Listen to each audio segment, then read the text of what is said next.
So what we're going to be doing today is going to be a bit of a review of the past 3 years of our life. We're going to be hitting on some of the noteworthy things that happened, and we're just kind of going to dissect it and catch everybody up. And So I guess I kind of see this as not really, we aren't going back to scripture a whole lot, but God is definitely going to be glorified through the story because it's definitely not us. It's more of a testimonial. Yeah, it's a testimonial. But I wanted to kind of start off with one verse that really stuck out to me throughout this year, and it's in Psalm 56:3. The verse says, "When I am afraid, I'll put my trust in you." And I think for both of us at different times throughout this past 3 years, fear has been a thing. Oh, we've had plenty of practice. Yeah, plenty. Yeah. And it's not always easy to put your trust in God when you're afraid or when you're anxious about something, but I think God keeps on bringing my mind to that verse. And so I kind of just wanted to share that as almost like to start off our testimony. Today is going to be kind of like a recap. So that's kind of, when I was preparing my kind of notes and everything, I was just like, this is almost like a recap, like when you're watching TV or a show. Previously. Previously on whatever show.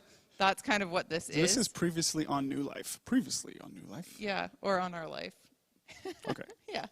Anyway, so I kind of want to go back to where it started.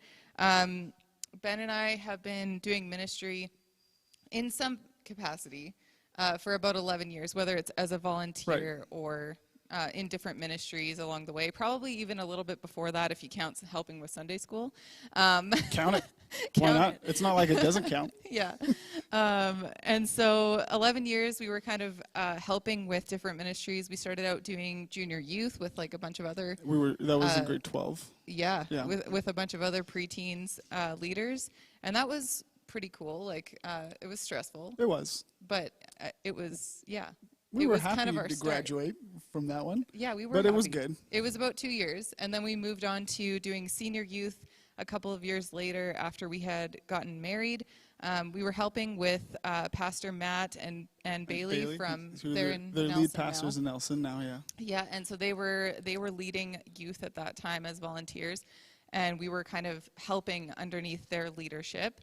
And so that was a couple of years, and then they moved on from that, and we ended up taking over youth full-time at that point. Yeah. Like, not full-time as in we're getting paid, No. but it was just us leading it. And we were still working other jobs. Yeah. So it couldn't have been full-time, not like 40 hours a week full-time. No. But And so we had been serving there for a while, and then kids started to come along. it happened to us. Yeah. Yeah. And so we had Caden, and things were still pretty good. Ben was working at Tech at the time. Yes, I was.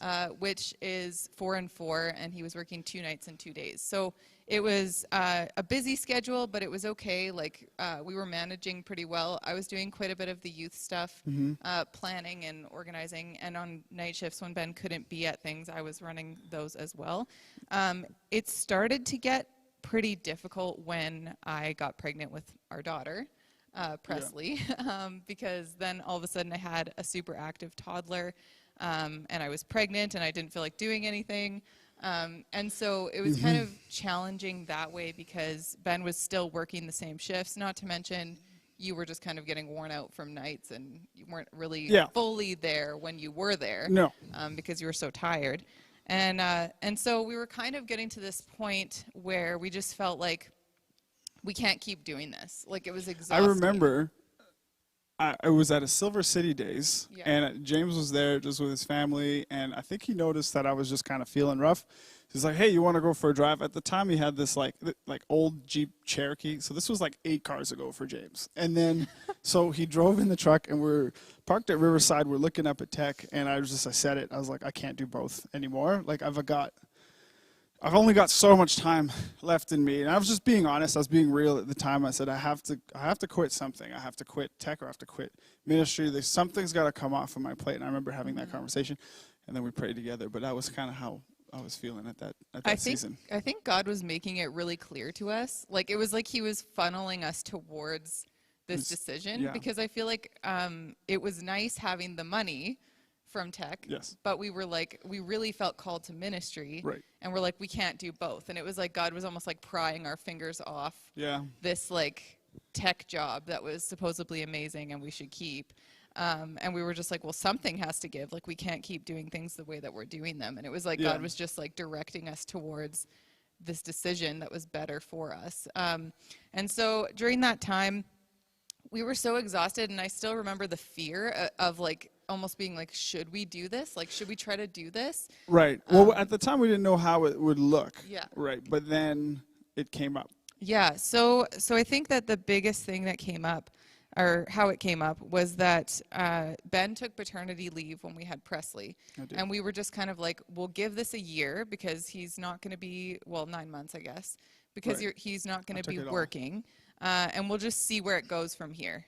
God, you need to, basically we told God, like, if there's going to be, if you want us in ministry full time, like, we want to do it. But you need to like help us figure out how we can do it. And at that point, the Rural Apprenticeship Program was whims, Yeah. and it was an idea being tossed around. But during that time of being off, it really got to a point where it came and it was cemented, and there was other people and other parties that were ready to go for it and to do this. So the district had decided, we're ready, we're geared up, we've voted yes, we're ready. And then, again, the board and the church had also decided that, like, yep, we're open to it, we're ready, we're gonna go for it, you know, after the vote and everything. Yeah. And then so at that point, we had all these feelings of this is what we want to do, but now it was time to put our money where our mouths were, right? And it wasn't abstract, it wasn't just an idea anymore, it was real. And then that's when we started to first experience a lot of fear in our lives. So what do you think, what were some of the fears that you were experiencing?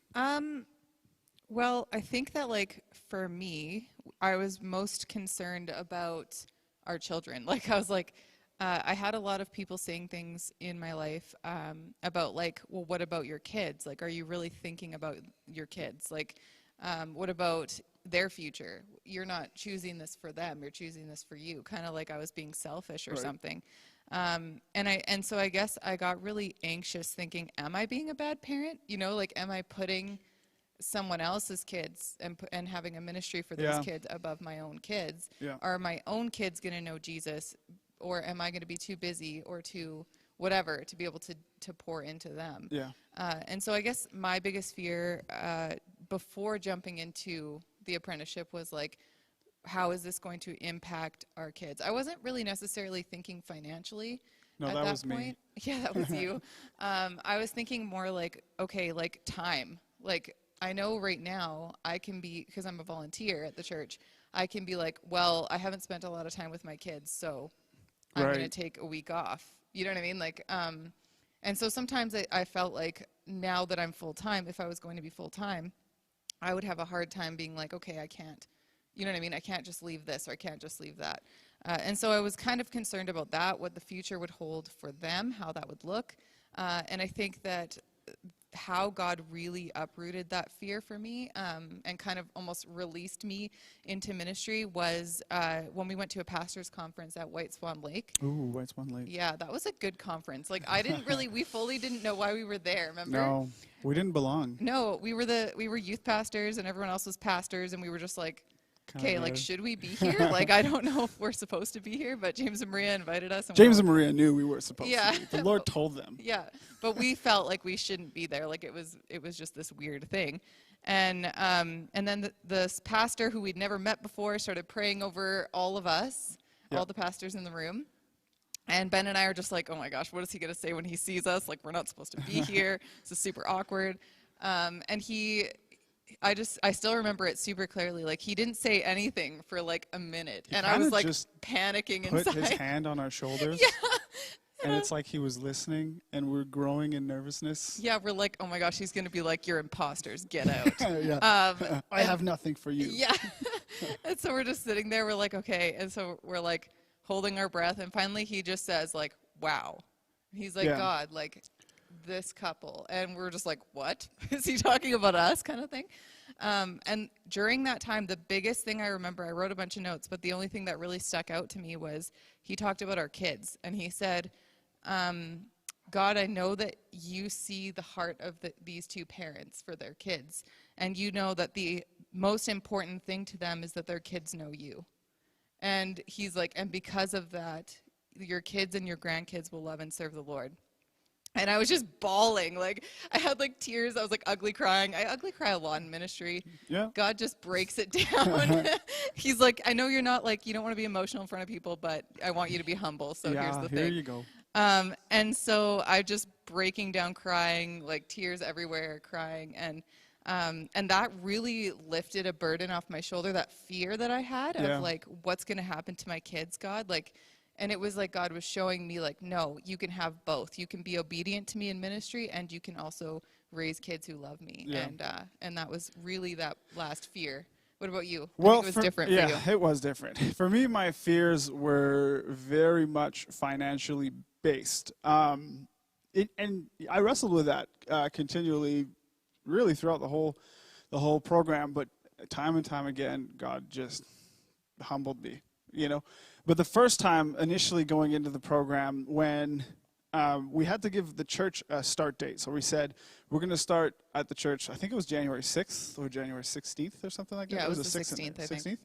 And so it had been decided, but I hadn't yet given my 2 weeks notice. I gave him a month notice just because I'm a nice guy. And so You're hard to replace. Right, that's right. That's what I was thinking. Yeah.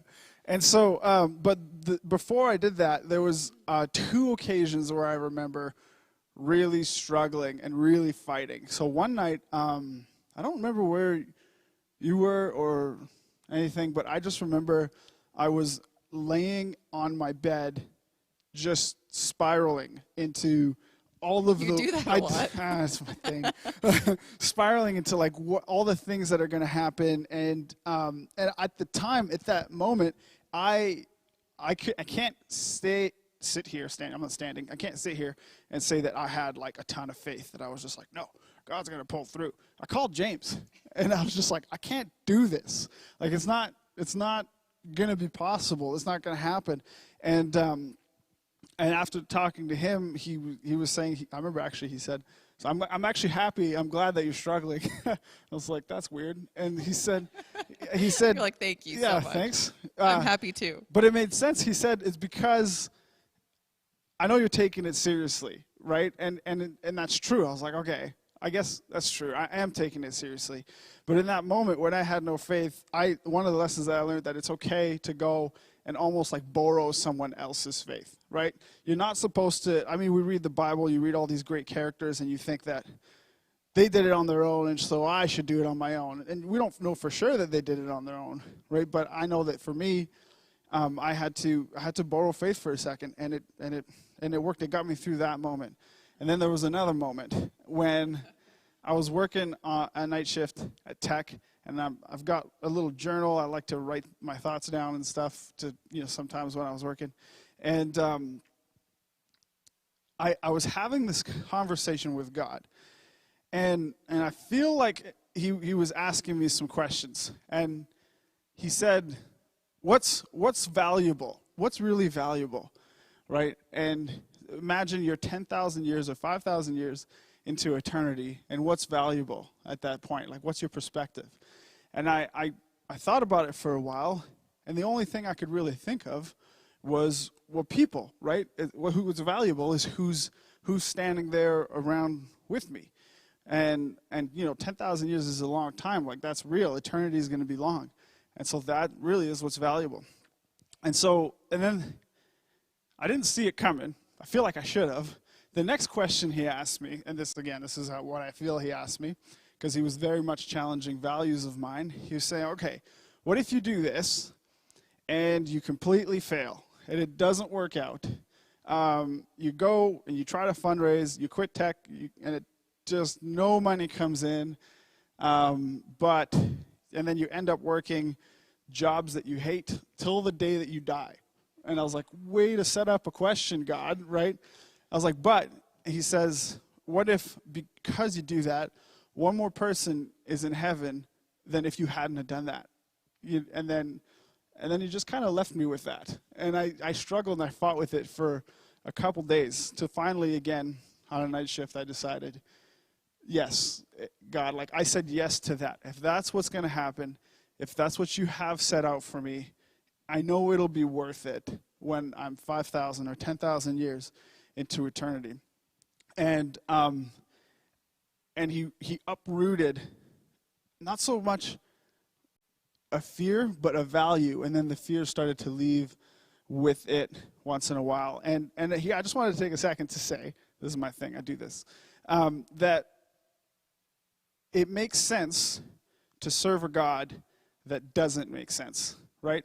I think God comes up to us, and Jesus comes up to us, and he comes up to us with these ideas and these things that just, they don't make any sense. And I've found that that's fully appropriate. And I think that saying that yes to Jesus in those circumstances has actually been for me one of the qualifications of being one of his disciples. Because if God made sense to me all the time, it would mean that I am on the same plane as he is in my understanding. And we're very much not. And so in everybody's life, if that's one lesson that I could present that I learned to you, is that God will not make sense sometimes when he asks you to go and do certain things. And that is how it should be and how it's supposed to be. And our job is to just say yes and do it. And yeah. And after you kind of released that is when God was just like, bam, here's all the like I was wrestling with this far into. And then fundraising. It was we started fundraising about 3 months before we quit. And we had no dollars. And we had nothing. Like nothing really came in. And then I think it was about, what did I write down? It was like 6 weeks into, or like 12 weeks before we started. I can't confirm. I always embellish this story. We started getting some some funds coming in. Yeah. I think about 6 weeks before we were like officially done at Tech. Right. And we had told the church we were going to be coming on full time. We had raised $11,000. We needed to raise $20,000. Yes. And we were like, well, it's still like we still have time. Like we still have 6 weeks, kind of trying to be optimistic. We were fully preparing ourselves to live off like $31,000. And and God waited until I said yes and to open the floodgates, as it were. Yeah. And so I think it was like over the course of a couple of weeks after that where all the rest of the funds came in. I think we even raised more than we needed to. We did. We over-raised. Yeah. And so it was just God really showing that he really is in control. Yeah, that he really is in control. And he was humbling me for the first of many times. Yeah, and Ben, like, he really didn't like accepting. I think that the actual fundraising was like super hard for you. It was challenging. Because asking people for money is not fun. No, it's not. And there's some people who have like, and God bless them, they have no problem telling you what they think of like your decisions when you're asking them for money. I got told off. Yeah. Yeah, I did. But I think God used that because I think I idolized people more than I should. Not that you should, right? But I cared about what they thought more about what God wanted me to do. And that was something that also, another lesson I had to learn that. Yeah. That was a tough one. But then we officially were able to start at the church. Yes. And then that was in January 2000. What year is it? 21? 2018. 2018. So that was the official start date. We started out. There was a lot that we learned throughout the wrap, which is kind of like what we're going to be talking about for this next little bit. Yeah. That was kind of just leading into the wrap, which God already had started teaching us so many things, and we weren't even in full-time ministry yet. And it was like, here's a bunch of life lessons. Yeah, he really started quickly. Yeah. So the biggest thing for me kind of going into ministry that was different from doing it as a volunteer was having a lot more time. And so I was like, this is kind of different for me. I was able to take time during my day to really check in with the girls that we were mentoring and things like that. But some of the sad things that started happening was we got more invested in teenagers' lives and family lives, which it wasn't bad. It was good. But God really opened our eyes to like what it's actually like. Which we didn't realize before as much. Yeah. Before it was like you see them on the Friday night or the Tuesday night or whatever night. And it's kind of in the conference and you get the highlights, but you don't get to be super on the ground or invested in their day to day because you just don't have the time to do that. Yeah. And so I feel like going into the RAP program, I had a very narrow view of youth ministry or even ministry in general. Yeah. Like it was a program in my mind and not necessarily a lifestyle. And so going into ministry and now all of a sudden like realizing that there's a whole lot more to this than I thought there was. There's a whole other 22 hours a day that I'm not seeing these teenagers where they have struggles and problems. And I think the biggest challenge for me has been working through some difficult home situations with some of the teens. My personality is, if I do the 16 personalities, is a defender. And I've always had a hard time when I hear someone's story, not immediately siding with that person, but taking perspective. And so like sometimes someone will tell me their story and I'm like, I'm behind you. Let's go do this. Like, you know, and I'm very like I don't really think, okay, what's the other side of the story? What is going on behind the scenes that I can't see? I'm often just like, I will fight for you. You know what I mean? Yeah. Like, let's go to war. And so the biggest challenge for me has been, okay, there's another side to this.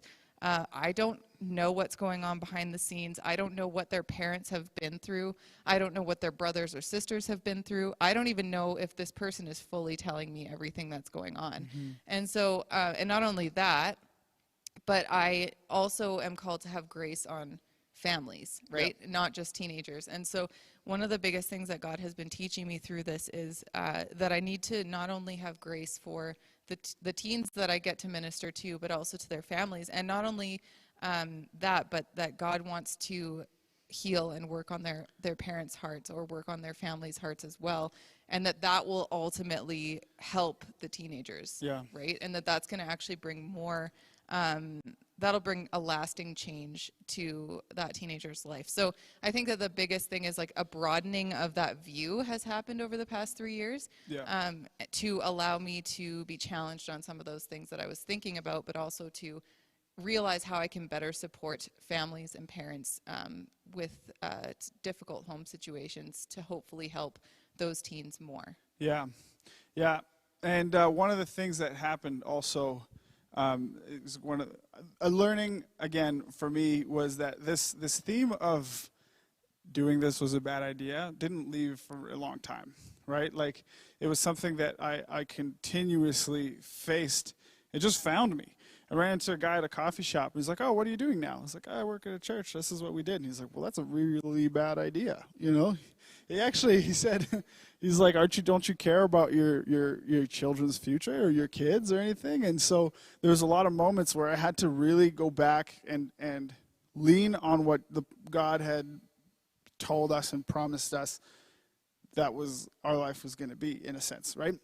I remember one time we went to a History Maker, and which, if you don't know what a History Maker is, it's a big youth conference out on the coast, that being around Vancouver, Chilliwack area, where youth groups gather from everywhere. I think some come even from the Yukon and Alberta, and there's thousands of teenagers there, and it's a youth conference. They bring speakers from all over the place. And so the guy who was running this conference at the time, his name was Andy Gabrick, he thought it would be a cool idea to bring us on stage and to tell everybody what it is that we'd done, or were doing, I guess, because it wasn't complete at that point.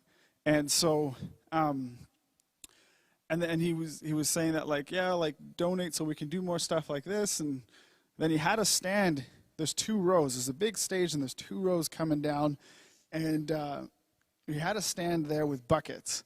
And people could come if they felt led to. They could come and donate into our buckets. And I had so many people. They would shake my hand. They'd be like, "Good luck," you know. I was like, "Oh, again and again." I had a totally different experience. Did you? Because you were on the other side. Yeah, everyone was like, "Oh my gosh, I want to be just like you when I grow up." Really? Yeah. No one said that to me. I had all the "good luck, man. I hope it works out for you." Everything like that. So it just followed me.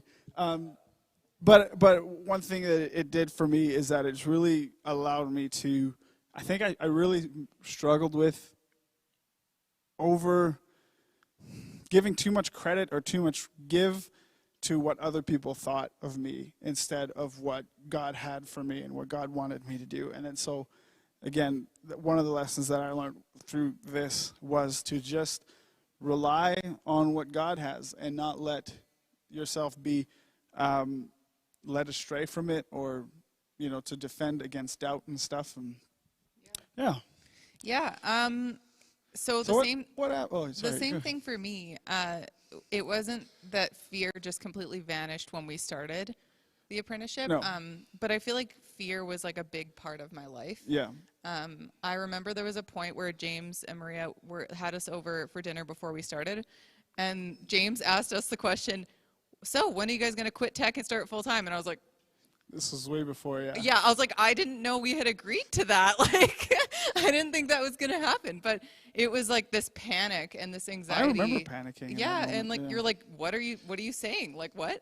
And so, but it took a while for God to really kind of grab hold of that fear. Yeah. And still, like, it's not like it's completely gone. I do fight against fear. You had a breakthrough. But Tell us yeah, about it. There was a breakthrough moment, or multiple moments. One was when I was sitting in church one time and God literally like spoke to me. Not literally, I guess I shouldn't say literally. You heard him? I heard him. What does he sound like? He has a very deep voice. Hey, No. So he was like, "You're going to be preaching." And I was like, "No, I'm not." Like, I was like, "There's no way." Maria was preaching, and he's like, and Maria had walked by me to go, after she preached, to go like, I don't know, somewhere in the back. And he's like, "Go tell Maria that you want to preach." And I was like, "No." Like, I was like, "I am not doing that." And I didn't. I was so disobedient. And then at the staff meeting, when we were still able to meet in person, Maria and James were like, "So you guys are going to be preaching?" And I was like, dang it. Like, I was like, oh, come on. Like, I thought I had kind of avoided I was like, I don't have to be obedient because only I know that I'm supposed to be preaching. And so that was like one of the ways that I think God really broke that. It was hard. Like, I went up on stage and I was like shaking. Yeah. So anxious. And then the other way that I think God really broke through some of that fear of like basically stepping out in faith was through our camp experience, which it was God. Like, anytime you ever feel like you're being almost like herded towards a decision, and you're like, and it's biblical, and it's not against scripture, it's God. Like, right. Because sometimes he has to remove all your doubts in order for you to be obedient, which is sad. Yeah. But sometimes it's the case. And he must get kind of tired of it, but you know what? He loves us. So I'm going towards camp. We're talking about camp. And I'm like, Ben, you should just go because someone needs to stay home with our kids. And then you're like, well, what if there's more girls that go to camp? And there were. And I was just like, well, if there's more girls that go to camp, then I'll go to camp. And if there's more guys that go to camp, then you can go as like the chaperone. And I'm just secretly like trying to persuade all the guys to go to camp. I'm like, girls, you can just like go next year. It's not a big deal. It's not that fun. But to the guys, I'm just like, you should go. And so there was more girls, like by a lot, actually, that wanted to go to camp. It was a clear sign. It was clear that you needed to do something. And then I was so anxious. I did not want to go. It wasn't because of camp or any of the teenagers. I just hated the idea of doing something completely on my own without you as like helping me. And I was like super insecure about it, super fearful. I had to preach at camp, which was like, yeah, you did. It was like double. So it was like, not only did I have to speak, I also had to like go there and be in charge of everyone and do all the, like disciplinary stuff if someone gets out of line and all this stuff. Like usually I'll just be like, go talk to Ben. Like if someone's like getting out of line at youth, I'm like, I'm not the disciplinary person. And so anyway, I'm there, I'm at camp, and I had the worst attitude ever. You can like, I don't know how to explain how bad it was. I was just like sulking like a child. But I remember picking you up. Yeah. And you were different. Yeah, so it was totally different because God really challenged me for a moment of, what are you going to do? Like, are you going to spend this time, waste this time basically, moping about things that you can't control? Or are you going to be like, invest in this and use it as an opportunity to grow? And so I chose in that moment, I was like, you know what, God, you're right. Like, I don't want to waste this time. And so I invested fully in basically saying yes to everything God presented me with. Like, whether it was like rock climbing, which I hated heights, or whether it was like high ropes, which I still hated heights. And like, people would ask me to do these things and I would just say yes to it. And then by the time you picked me up, what was your experience there? You just weren't sheepish anymore. You're all excited and jumping. Yeah. Different. And not fearful. No. And so, like, sorry, go ahead. Yeah, you wouldn't. God really did work on you. Yeah. On that. I mean, it was cool. Yeah. It's cool to see. Yeah, totally. Yeah. So we're going a little over time here. Just a little. We're going to cut a couple things out, maybe. No? Well, Keep going. all right. Keep going. So as far as the youth group itself, we had some challenges there too, because over the course of a few years, as it happened, we grew to, what is it, like 60 kids or something on Friday nights. And though that was really cool, it was also really challenging. Do you want to talk about some of those challenges that we faced? Some of the practical challenges were like plugged toilets. Oh, yeah. Really disgusting plugged toilets, like garbage everywhere, I remember that. like writing on the walls. What else? There was a lot. We would get calls because we would have our Friday night youth nights, and then poor Rob would come in Big on thanks to Saturday. Rob. We love Rob. And he'd be like, you guys, like, did you check the building? And we'd be like, we thought we checked the building. I sent people to check the building, and then we're like, did they find somewhere else to deface property? Like, what? Yeah. And so we would be here Saturday, like, cleaning up and trying to, like, get things back to normal before Sunday morning when people would come into the church building to use it. Yeah. So I think that was, like, a practical part of it. Yeah, but in that time, though, too, God also sent us, it was 5 assistant leaders that we could use to help us to manage everything. And then so it was a really growing experience for us to try to, because we've always done it just the two of us, but now we had this team that we needed to engage, this team that we needed to lead, and that was a new skill too, which was great. Yeah. I think that the one downside to the number of kids that we had was that we were stuck trying to figure out how to disciple all of these teenagers when we didn't even really fully know what we were doing. Like, if we're being honest, like, I think that was the biggest struggle is we were like, great, we have all these kids here on a Friday night. They're not out partying. That's sweet. Yes. But, like, where is their faith at? And we kind of saw that through COVID, where a lot of them stopped coming, stopped engaging. And it's not that we don't care about them or love them, but we recognize that we weren't doing as much as we probably could have been doing, or spending our time as wisely as we could have with discipleship. And so that's something that we really have switched gears on a little bit throughout COVID, of how can we invest in the ones that really want to know Jesus, and how can we really help lead those ones well and encourage and equip those ones well. And so I think that was a big learning. So how do you feel looking back in the last 3 years? Oh, you're making me skip something. Look Oh, at sorry. you go. Did you want to? It's fine. I'm going to actually point out one thing. This is my biggest highlight over the past 3 years, so I don't want to skip it, if that's okay. Oh, okay. So one of my biggest highlights over the past 3 years, I was going to share a different story, but as I was kind of thinking about it, I changed my mind. Just changing it. So we were at History Maker a couple of years ago, and I felt like God was really challenging me to pray over the teens. Like, he's like, just pray over each and every single one that you brought, all the girls, and encourage them with prayer. I'll give you the words to say. So I started praying over them, and it was great. And then at the end, like, I don't know if Haley Morris is watching, but she was one of our volunteer leaders at the time, and she's doing such a good job. And she's just like, do you mind if, like, we pray for you? And I was like, not expecting that at all, because usually at these conferences, you're just kind of, you're there for the teens. Like, you want to pray and encourage them. And I don't usually get a whole lot out of History Maker. It's not like, for me. It's not geared for you. So I'm like, sure, yeah, like, I'd love it if you guys prayed for me. And they started praying for me, and each of the girls started praying, which I also wasn't expecting, because I was thinking, well, Haley will probably just say a prayer and then we'll go on with our night. It'll be good. And a bunch of the girls started jumping in and praying for me, and again with the These ugly are like cry. non-church Some of girls. them, yeah. Some of them had never been to church, or like had just started coming to youth, and I'm just like crying, like again with like God just catching me off guard.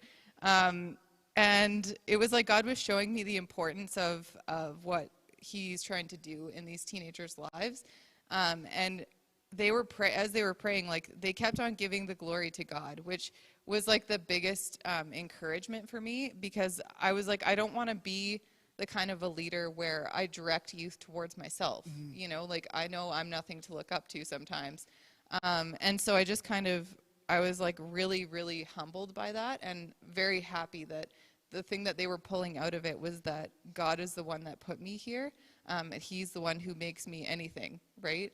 And so that was a huge encouragement for me in ministry, and it really, really solidified in my mind that this is about Jesus. It's not about us, which I think is a big thing to pull out of this ministry, like apprenticeship, is that really everything that we do, and as Christians, everything that we should do is about Jesus. It should be about Him.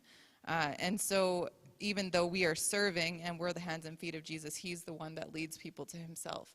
And I think that was the biggest thing I just wanted to finish off with today before we go into kind of looking back, which is going to be quick. Sorry, everybody. It's funny because Tim made a comment about how this is going to be 4 hours long, and now I'm kind of like... We're really trying not to. It was prophetic. So anyways, you were going to say something. I looking back on the whole program, it was a very, it was challenging, right? It wasn't easy. It was a very growing experience, really getting a full view of what it is to step into a ministry role, what it is to serve God in that capacity as your vocation. It was a totally different world. I feel better for it, right? Like I realize we've been able to grow in skills, especially through our schooling, that are necessary in order to help a church function and function well. And looking back, I realized how unfit, at least I think I was. But I always think I'm unfit for things, so maybe that's just...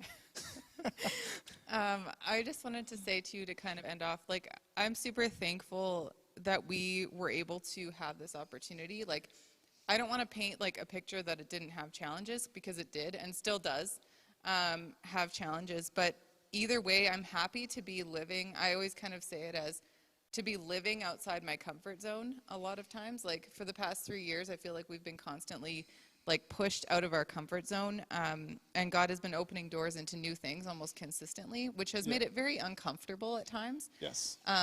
But it has been very growing and stretching for us, and so I'm super honored. I was saying this to, I think it was a couple people earlier this week. It's been an honor to be able to even be in this position, and I'm super grateful about that. I'm also happy, I wanted to point out, because I talked about our kids, that our kids get to do this with us. Yeah. We didn't realize that going into ministry that they would want to be so invested and involved. But there were times like before COVID where we would be heading out to a youth night and Caden would be like, oh, is it youth tonight? Can I pray for you?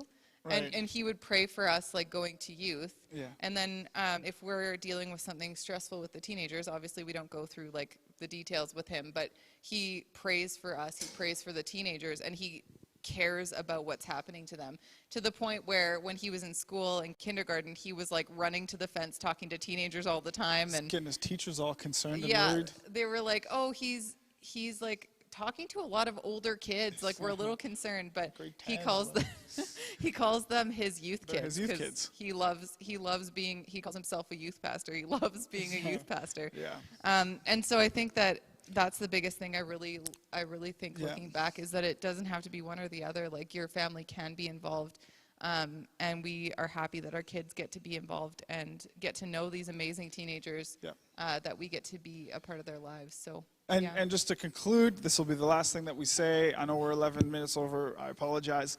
To conclude and to prove and to show that God is faithful, we were going over our AGM where all the final budgeting numbers come in.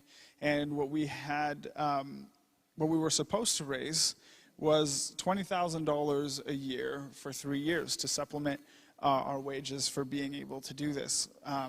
Fundraising is a totally different journey. But looking back, we were actually able to raise $69,190. And that was the most recent experience where I was humbled by what God had done, and he was fully in control. So if anything, just remember, God is faithful in your life, and he'll always come through. So I know we're all facing challenges right now. It'll be okay. Thank you.